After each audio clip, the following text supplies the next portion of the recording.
Breaking news, in a big win for North Carolina voters, the Fourth Circuit Court of Appeals has blocked North Carolina from beginning the state court-ordered cure process in that state Supreme Court election litigation. Welcome back to Democracy Docket. I'm Marc Elias. And I'm Paige Moskowitz. Let's get started. All right, Paige, this is really breaking news. Earlier this evening, the Fourth Circuit Court of Appeals issued an order that put on hold this very disruptive process that the Republican Party of North Carolina, that Jefferson Griffin has wanted in North Carolina, to require some category of voters, and we're going to talk about that, what those categories are, but some category of voters to either face disenfranchisement or go through this elaborate cure process whereby they have to either provide additional information or photocopies of ID, but whatever it is, to get their ballots counted. And this is in a race that is separated by just over 700 votes. So every one of these ballots is hotly contested, and the Republican Party has been trying to disenfranchise them. Democracy Docket has been all over this story, covering it day in and day out. So that is what happened. Paige, give us the background. All of this stems from Jefferson Griffin's North Carolina Supreme Court election contest. Now, back in November, incumbent Democratic Justice Allison Riggs defeated Jefferson Griffin by over 700 votes. That was confirmed in 2 recounts.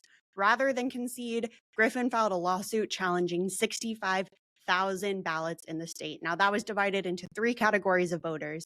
The first category, you had voters who were alleged to have voter registration issues. They didn't have the proper ID number connected to their voter registration form.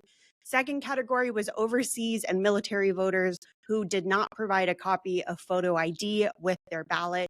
And the third group of voters was so-called never resided voters, people who had never lived in North Carolina but claimed residency to vote there.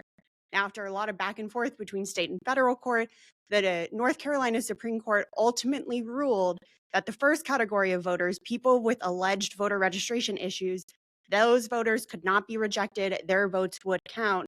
However, some military and overseas voters and some never resided voters could have their ballots challenged. North Carolina Supreme Court sent the ruling back down to the lower courts to figure out this cure process.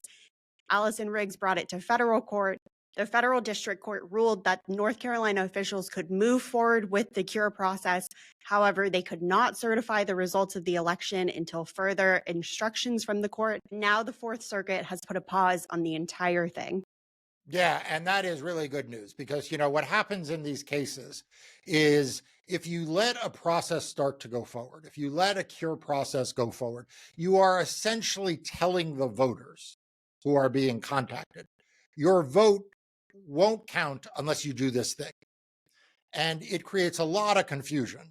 People are like, I don't understand. I already voted. Do I really have to do this? Don't I have to do this? And so if you allow that process to go forward and you start to get sort of preliminary results, it actually sharpens the impact of individual votes and individual circumstances. And that makes the litigation much more complicated because the judges start to be confronted with the stark reality of what their ruling means and doesn't mean for individual voters, for the overall vote total. So the best practice in a circumstance like this is to do what the Fourth Circuit did, not what the trial judge did, which is just say, hold on, let's just put a pause on this whole thing, because the whole process may be irrelevant.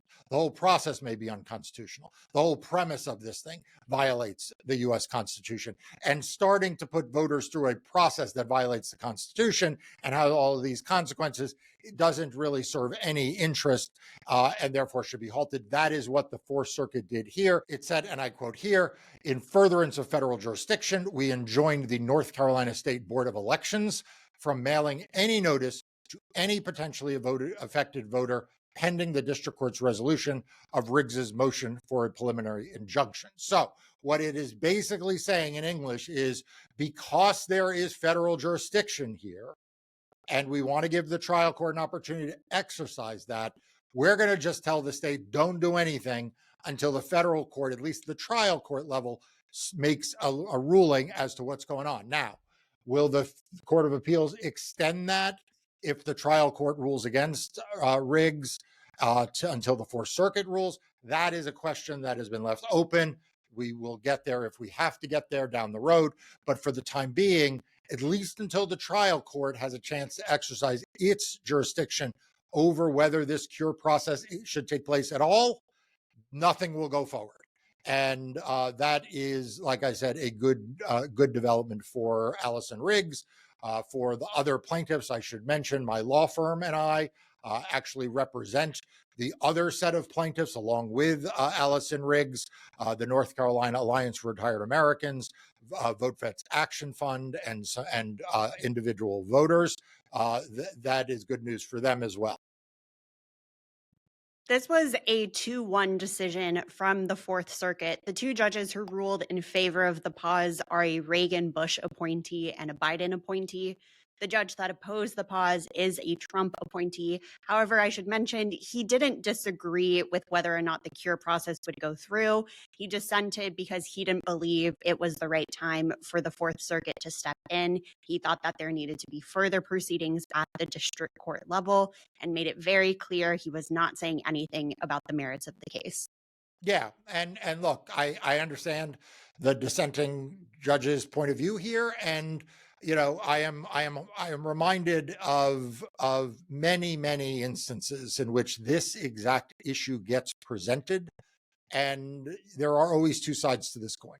Right, the side that I articulated is what I think is the better view, which is the majority of the judges here, and the alternative view, which is essentially, why are we, the Court of Appeals, getting involved in this at this point?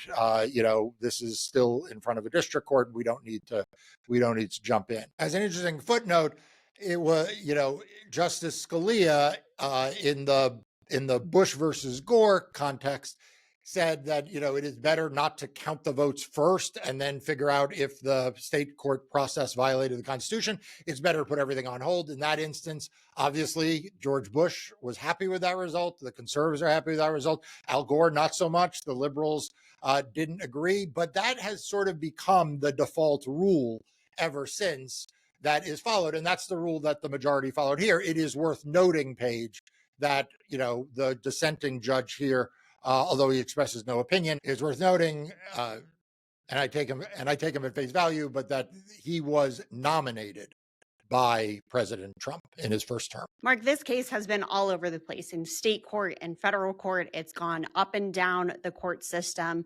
But the question at the heart of this case is it fair to change the rules of voting after ballots have been cast? What's the view of federal courts on that? So this is the reason why I think Allison Riggs and the plaintiffs that my law firm represents are going to prevail. Because have actually been a number of cases in federal court that pretty closely mirror this. I mean, there is a case, Griffin versus Burns, out of the First Circuit that involved a mayoral primary in Providence, Rhode Island, I believe, where there was mail-in voting among the options for voting. After the election was concluded, the losing candidate pointed out that the state law actually didn't allow mail-in voting in primaries for mayoral elections inconveniently, and said that all those ballots should be tossed out. And the First Circuit Court of Appeals said, no, you don't get to do that. That effectively, once you have had voters vote, they were sent these ballots, they were told they could vote this way, you cannot discard the votes after the fact. And in many respects, that is the circumstance here, because these voters were told by the state of North Carolina what the instructions were, and these voters followed the instructions of North Carolina, and you cannot, after the fact, disenfranchise them. There's another interesting case out of the 11th Circuit called Roe versus Alabama that involved actually a state judicial election. So in that sense, very similar, where again, it was a circumstance where after the ballots were cast, the state courts essentially changed the rules of what you needed to do to be able to qualify and have your absentee ballot counted. And the federal court said, no, you can't do that. You can't, after the fact, when tabulating the votes for the first time, change the rules for what ballots count and don't count. So the federal courts have been pretty consistent here. Interestingly, those two cases were, again, among the cases that the Republicans in Bush versus Gore pointed to. And again, I don't agree with how the Supreme Court analyze Bush versus Gore. I don't think that it actually was a change in the voting rules, but it is hard to look at the decision in Bush versus Gore itself and these other federal court precedent and really come to the conclusion that what Griffin is asking for is okay. I mean, the whole holding of Bush versus Gore related to the idea that, once the ballots are cast, you don't change counting rules. Bush versus Gore also said something that I think should be more central to this case than, frankly, it has been so far. It crops up in Justice Earle's dissent in the state Supreme Court, but I don't think, honestly, it's gotten enough otherwise attention. And that is that the Republican in this case, Jefferson Griffin, he didn't challenge these ballots statewide, right? He didn't say that every voter affected by this rule these rules he wants adopted in the state of North Carolina should be subject to cure or subject to disqualification. He only filed challenges in 4 counties, and they are 4 Democratic counties. It's Durham, which is a major city in the state, where Duke University is a college town, heavily Democratic. It's 2 counties around Winston-Salem and Greensboro, also heavily Democratic, and a county around Asheville, North Carolina, which is sort of a blue dot out in the western part of the state. And there's an issue about whether or not those challenges are all timely made, or whether the only timely made challenge was to one of those counties. But whether you look at it as 1 county or you look at it as 4 counties, it's not the entire state. And Bush versus Gore also spoke directly to that. In fact, you could argue that the central holding of Bush versus Gore is that where a state court has the ability to apply a rule statewide and instead has different rules for different counties, then it violates federal due process and equal protection law. I mean, that's like, in some ways, the narrowest, most clear holding of Bush versus Gore.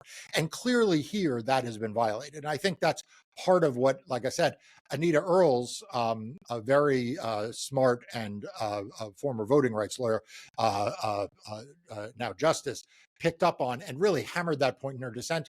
And I don't think the majority really wrestled with that at the state Supreme Court. I don't even think, really, frankly, the federal courts so far have wrestled with that issue. But to me, at some point, the federal courts are going to have to confront that because of Bush versus Gore. And I think that is another reason why I'm very optimistic that Justice Riggs will prevail. Marc, you mentioned Bush versus Gore. This is a ruling from the Fourth Circuit. Is the next stop for this case the U.S. Supreme Court? So maybe, but not yet. I don't think, I'd be very surprised if the Republicans take this order and go to the Supreme Court. I don't think the Supreme Court is, let's be honest, the Supreme Court's got a lot on its plate right now. The Supreme Court is being bombarded by the Trump administration with an endless series of emergency appeals. And there's been a lot of commentary about that, including, by the way, on Democracy Docket's website and in its premium content. If you have not taken the opportunity to subscribe to Democracy Docket, do so now. You can become a free subscriber or a paying member. The links are above and in the show notes below. But the Supreme Court is very busy with that emergency docket, that shadow docket. And so I'd be very surprised if they overturned what is essentially a stay order pending appeal and pending review. I'd be very surprised if they got involved in that at this point. Let's be honest. We are teetering on the edge of dictatorship under Donald Trump. Courts, elections, the rule of law, none of it is safe right now. On May 1st, join me and a panel of experts for a free live conversation about what's really at stake and what we think comes next. Register at the link above or in the description below. So what happens next? All right. So, what happens next is the federal district court judge who initially said, I need time to consider this, but the cure process can go forward, but state board, you can't certify anything. Well, now neither the state cure process nor the certification can take place. So this is now back in his courtroom, and he will have to, as in the first instance, resolve a few issues. One of them is, what is the total number of ballots at issue here, right? The state, he asked for a status report from the State Board of Elections. They gave him an update. They gave him a lower set of numbers than the numbers that we believed to have been the case that had come from the state courts and from Jefferson Griffin. And that number is in dispute. Jefferson Griffin has said it's the wrong number. So like he's got to sort of resolve a factual question, right, of how many ballots we're actually talking about. And then he has to resolve the constitutional questions, right, which the federal constitutional questions, right, which are the does this violate due process? Does this violate equal protection, Bush versus Gore, and also some federal and also some federal statutory questions, which are actually pretty thorny. Basically UACAVA and the right of U.S. citizens to vote in elections, both of which are, being essentially contested by Jefferson Griffin. I mean, on the issue involving the fewest number of ballots, which tends to therefore get the least attention, he is essentially saying there are a category of U.S. citizens. They are clearly U.S. citizens. They are born to parents who are U.S. citizens, so they are automatically U.S. citizens, even under Donald Trump's theory of citizenship. But because they have lived abroad their entire lives, or nearly their entire lives, they essentially can't vote in North Carolina. This creates kind of a stateless category of U.S. citizens who essentially are disenfranchised, right? If they can't vote in North Carolina, there's certainly no other state they can vote in. And so this would have dramatic consequences in that arena, and that has to be kind of wrestled with.